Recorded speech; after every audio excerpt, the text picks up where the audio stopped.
Hello viewers, এখন একটা বড় খবর ছড়াচ্ছে যে হোয়াটসঅ্যাপ নাকি ভারত থেকে তাদের সার্ভিস গোটাতে চলেছে। সে ব্যাপারে আসছি। তো তার আগে জেনে নিই যে হোয়াটসঅ্যাপ এত জনপ্রিয় কেন। পৃথিবীতে এমন লোক খুব কমই পাওয়া যাবে যে হোয়াটসঅ্যাপ ইউজ করেনি। একটি অ্যাপের মাধ্যমে নর্মাল টেক্সট যে মেসেজিং হয় সেটা তো বটেই, তাছাড়াও ছবি, ভিডিও, মেসেজ, যাকে আমরা MMS বলি, সেই সার্ভিসও থাকে। শুধু তাই নয়, নথিপত্র বা ডকুমেন্টসের আদান প্রদান, ভয়েস ও ভিডিও কল এবং ছোটোখাটো কনফারেন্স বা যে মিটিং রয়েছে এর মধ্যে করে নেওয়া সম্ভব হয়। তো প্রায় 90 কোটি মানুষ রয়েছে ভারতবর্ষের যারা হোয়াটসঅ্যাপের এখন অ্যাক্টিভ ইউজার, যেটা পৃথিবীর মধ্যে সব থেকে বেশি। এমন অবস্থায় ভারতবর্ষ থেকে হোয়াটসঅ্যাপ তাদের ব্যবসা বন্ধ হোক সেটা চাইবে কিনা আমি ঠিক জানি না। তবে হোয়াটসঅ্যাপ যারা ব্যবহার করে থাকেন তারা অবশ্যই লক্ষ্য করে থাকবেন যে যখন আপনারা কোনো মেসেজ করেন বা ভয়েস কল করেন তখন দেখবেন স্ক্রিনের মধ্যে একটা লেখা ভেসে আছে যে এন্ড টু এন্ড এনক্রিপ্টেড। এর মানে হলো যে হোয়াটসঅ্যাপের মাধ্যমে আপনি যে মেসেজ বা কলগুলো করছেন সেটা আপনাদের মধ্যে, অর্থাৎ যে 2 বা 3 বা 4 বা ততোধিক ব্যক্তির মধ্যে যে আপনারা মেসেজ বা কনফারেন্সটা করছেন সেই ব্যক্তিদের মধ্যে এটা সীমাবদ্ধ থাকে।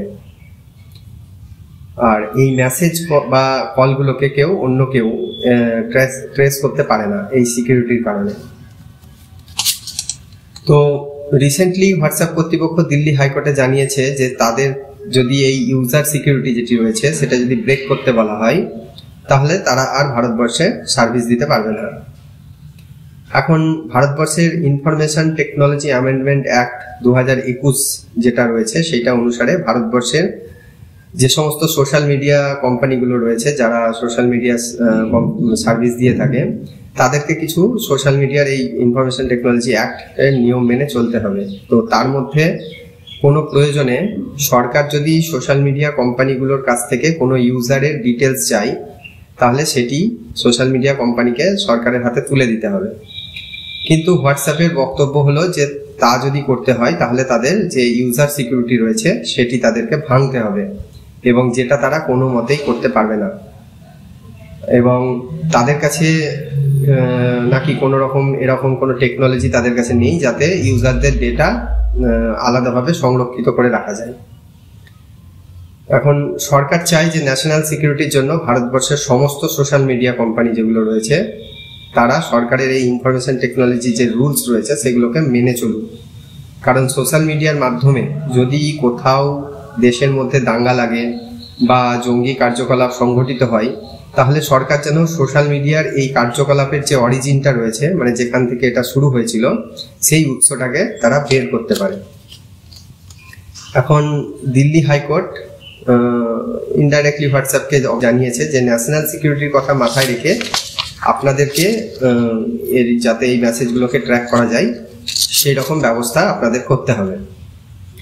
এখন চীন দেশের কথায় যদি আসা যায় তাহলে চীন দেশের তাদের যে ইনফরমেশন টেকনোলজি রুলস রয়েছে সেটা এতটাই কঠিন যে সেখানে হোয়াটসঅ্যাপ, ফেসবুক বা ইউটিউবের মতন ইন্টারন্যাশনাল যে সমস্ত কোম্পানিগুলো রয়েছে যারা চীন দেশে ব্যবসা কিন্তু করতে পারে না।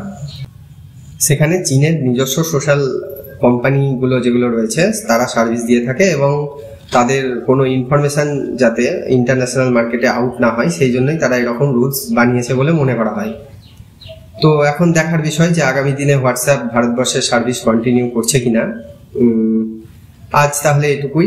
এমন ইনফরমেটিভ ভিডিও যদি আপনাদের চান আপনারা তাহলে অবশ্যই সাবস্ক্রাইব করে রাখবেন আমাকে, এবং ভিডিওটি যদি ভালো লেগে থাকে তাহলে লাইক এবং আপনার মতামত অবশ্যই দেবেন এবং বন্ধুদের সাথে ভিডিওটি ভাগ করে নেবেন।